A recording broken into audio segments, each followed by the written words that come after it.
तो नाज़रीन, इस वक्त बड़ी खबर आ रही है। कुछ ही देर में शुरू होगी उत्तर प्रदेश सुन्नी सेंट्रल वक्फ बोर्ड की मीटिंग से पहले ही मेंबरान में इख्तलाफात देखने को मिल रहा है। वक्फ बोर्ड के मेंबर अब्दुल रज़ाक और इमरान महबूद ने इसकी मुखालफत की है, ज़मीन लेने की मुखालफत की है। शरीयत के मुताबिक मस्जिद के बदले कुछ लेने की इजाज़त नहीं है, इमरान महबूद का ये कहना है। सुन्नी सेंट्रल वक्फ बोर्ड कर सकता है मस्जिद के लिए ज़मीन लेने और ट्रस्ट बनाने का ऐलान। सुन्नी सेंट्रल वक्फ बोर्ड के चेयरमैन जफर फारूकी पहले ही दे चुके हैं ज़मीन लेने के इशारे। मस्जिद के साथ इस्लामिक यूनिवर्सिटी और चैरिटेबल अस्पताल बनाने की तजवीज़ पर भी होगा तबादला ख्याल। सुन्नी सेंट्रल वक्फ बोर्ड में ज़मीन लेने के मामले में इख्तलाफात देखने को मिल रहा है। तो आपको एक बार फिर बता दें कि कुछ ही देर में शुरू होगी यूपी सुन्नी सेंट्रल वक्फ बोर्ड की मीटिंग से पहले ही मेंबरान में इख्तलाफात देखने को मिल रहा है।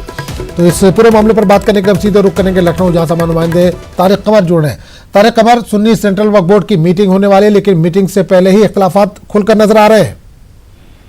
हाँ देखिए, इख्तलाफात तो वाज़ेह हो चुके हैं आजम, जैसा कि आपने बताया हमारे नाज़रीन को। देखिए, यहाँ बहुत अहम बात यह है कि कहीं ना कहीं हम देखते हैं कि शरीयत और सुप्रीम कोर्ट दोनों एक दूसरे के आमने सामने जुफर फारूकी और अब्दुल रज़ाक और इमरान महबूद की शक्ल में नजर आते हैं। देखिए, अब्दुल रज़ाक ने और इमरान महबूद ने साफ तौर पर कहा है कि शरीयत में कोई गुंजाइश मस्जिद के बदले कुछ भी हासिल करने की नहीं है।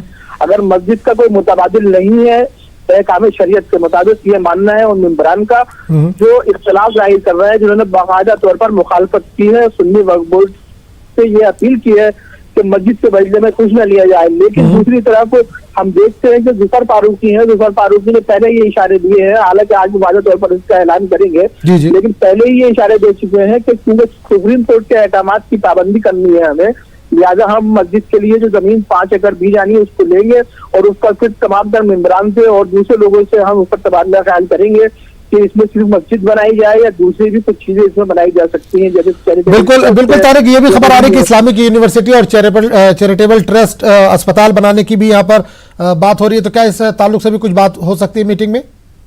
हाँ, मीटिंग में इसका बाकायदा तौर पर तबादला ख्याल होना है। हालांकि देखिए, ये बात पहले ही जुफर फारूकी बाकायदा तौर पर तो नहीं, लेकिन कहते रहे हैं कि सिर्फ मस्जिद नहीं बल्कि कोई ऐसी स्कीम शुरू की जाएगी, कोई ऐसा मंसूबा अमल में लाया जाएगा जिसके जरिए सिर्फ मस्जिद तक महदूद न रहे बल्कि तालीमी बंदोबस्त किए जाए या ऐसी कोई तहरीक शुरू की जाए जिससे समाज के लोगों को फायदा हो। तो देखिए, इसके पस मंजर में बहुत कुछ कहा जा सकता है, लेकिन बाकायदा तौर पर ऐलान जुफर फारूकी को इस मीटिंग के बाद करना है। और उम्मीद यही की जा रही है कि एक जो ट्रस्ट बनाने की बात चल रही थी मंदिर की तर्ज पर, वो भी उसके बारे में भी यहाँ पर गौर खौस होना है। और फिर वो ट्रस्ट बनाने के बाद ही उस ट्रस्ट के जरिए ही आगे की मुस्तकबिल की हिकमत अमली लाएमल तैयार किया जाएगा कि उसमें क्या कुछ तामीरात होनी है, किन तामीरात को पहले मुकम्मल किया जाएगा। तो ये तमाम चीजें अभी जेर गौर रहेंगी। तो हम इतना जरूर है कि आज ये वाज़ेह हो जाएगा कि सुन्नी सेंट्रल वक्फ बोर्ड जमीन ले रहा है और किस मुकाम पर उनको जमीन मिल रही है, इसकी वजाहत भी जुफर फारूकी उम्मीद की जा रही है कि आज मीटिंग के बाद अपनी प्रेस कॉन्फ्रेंस में करेंगे। आजम, बिल्कुल, सुन्नी सेंट्रल वक्फ बोर्ड में मेंबर कितने होते हैं तारिक, जानना चाहेंगे? और कितने लोग इसकी मुखालफत कर रहे हैं जमीन लेने की कि जमीन नहीं लेनी चाहिए? इसकी मुखालफत में 2 नाम तो सामने आ रहे हैं, क्या कुछ और लोग भी इसकी मुखालफत कर सकते हैं? दो लोग तो खुल के सामने आ गए हैं, लेकिन ज्यादा लोग जो है तकरीबन 6 मेंबर जो है वो उसके फेवर में ही है।